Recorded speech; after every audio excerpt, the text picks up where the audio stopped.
Winja, Mase Hasar, Mase Janas.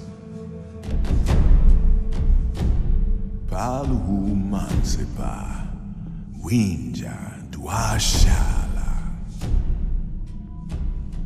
Tusama, Winja Urus Waidarsh, Guifa Haplaha, Winjai Damsha. Mabaya Guama Udam Krauhadan Yaudan Isila Haskapuris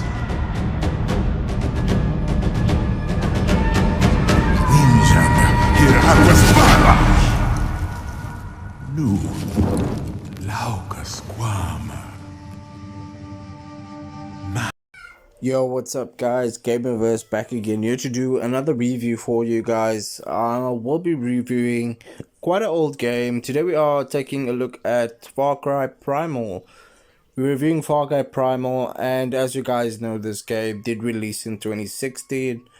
It's a very unique entry in the Far Cry series, and it is set in the Stone Age. Yeah, what happens when Far Cry trades guns for spears? That's kind of what happens here. And why am I reviewing it in 2025? I never played it. When the game released in 2016, I didn't get a chance to play it. I just kind of skipped over it. For some reason, I didn't have access to the game. But now in 2025, it's better late than never, to give the game a try.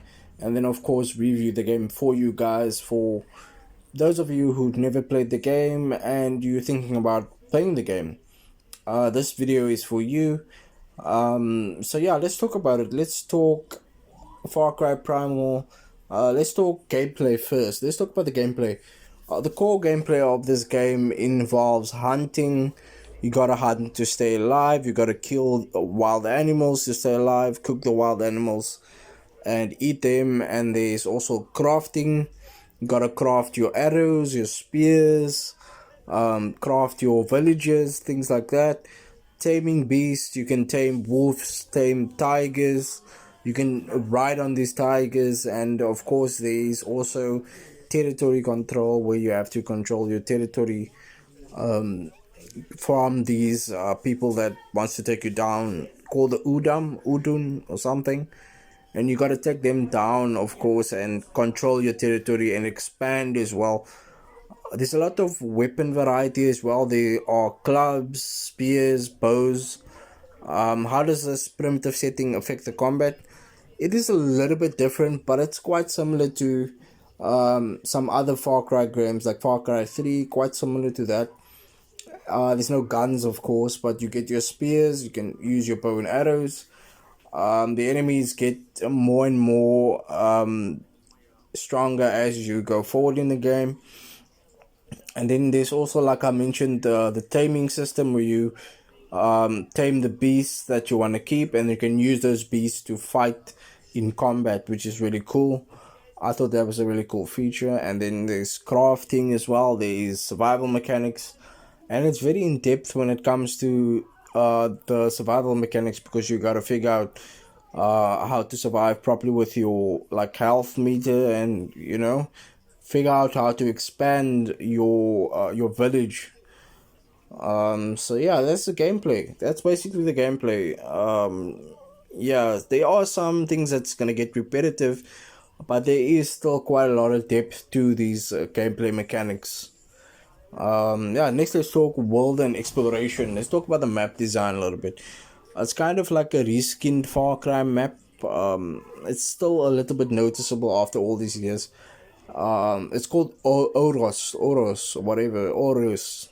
The atmosphere is obviously primal. You get to see how the world is like 12,000 years ago BC.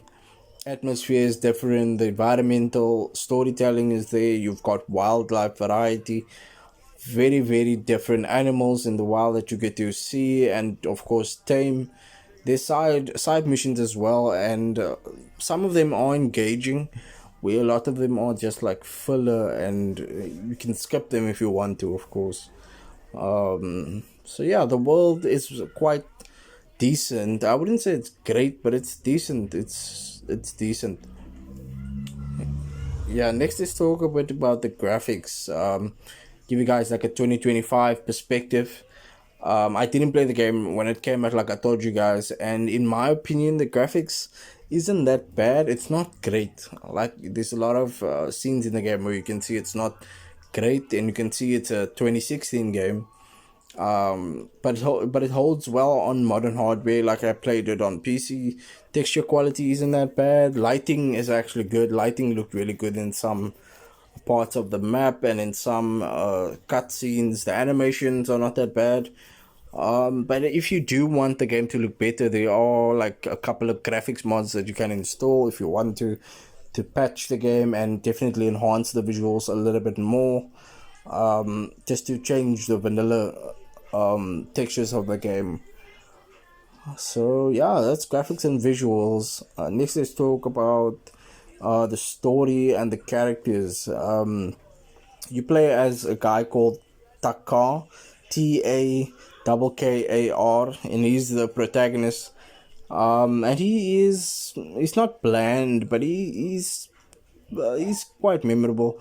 The story and the pacing is a little bit slow in the beginning because you gotta get used to all of the gameplay mechanics, of course.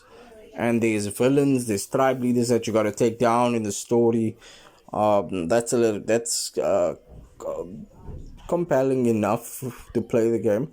There is a language barrier, of course, because now this language that they use in the game, it's not English, of course. There's some cryptic language that they used apparently in BC or whatever. And it affects the engagement of the story a little bit because you gotta get used to it first. But there is subtitles, of course, and you can turn them on, and then obviously it's translated to English. And you get a little bit more of an understanding with the subtitles turned on.